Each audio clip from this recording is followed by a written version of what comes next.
This project is about recording the fantastic symphony of Finn Mortensen. This symphony is, in many people's opinion, probably the best Norwegian symphony. We're recording the Mortensen Symphony Opus 5. As performed by the Stavanger Symphony Orchestra here at this wonderful concert hall.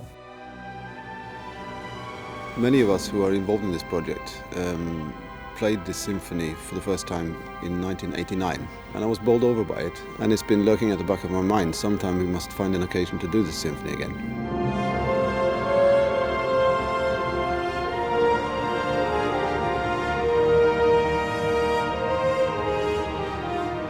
The problem of a lot of Norwegian orchestral music is that the music material is in terrible condition. So I started revising the work, and you have no idea how many hours you use to fix an orchestral score and correct all the misprints and make it readable. You should see the first parts, it was just like unreadable.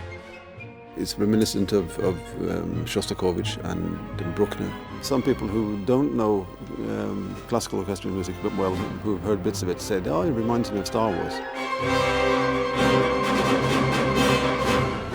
Audience always like it, and they say, "Oh, it's like an old romantic Bruckner symphony." And well, I think Finn Mortensen will be very happy to hear people give such nice compliments about this music. Finn Mortensen is known mostly as a modernist. Somewhere behind that in his heart, I just want to do this, before I leave it, I want to do this romantic thing. For me, it's a very Norwegian piece somehow. It has some of the same qualities that the best Norwegian folk music has. I can hear some dark woods in that, yes. Which is completely different from Grieg and Svensson and all the other composers, because they really go out loud with the folk music in another way. So this is the forgotten fiddler in the corner, in a way.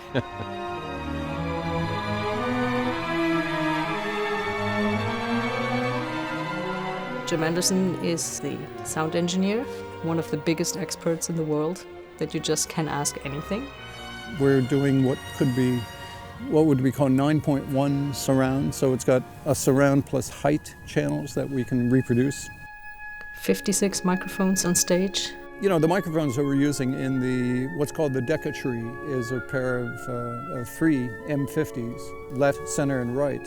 They are non-directional from 300 hertz down and directional from 300 hertz up. So you get this wonderful spread of sound, techniques that have gone back 50, 60, 70 years. It's kind of an old sound, but with a new modern twist in high resolution. You actually have the chance to essentially experience this hall that you would have to fly for 10 hours to come listen to. It is the quietest hall I've ever recorded in. It is one of the best sounding halls I've ever recorded in. Frankly, I think it's one of the acoustic gems of the world. The hall can reproduce small pieces, but also it can actually sustain the big brass and the big fortes and fortissimos that the Mortensen has. It's a great symphony to record. It's great for the brass, it's great for percussion, and it has really fat landscape, like almost film-like string sets. I think this piece deserves a much wider audience, and now we're putting out a recording, so maybe that will arise some interest in a wider circle. Finn Mortensen is necessary to not only Norway, but for the whole world to listen to this. Why shouldn't we?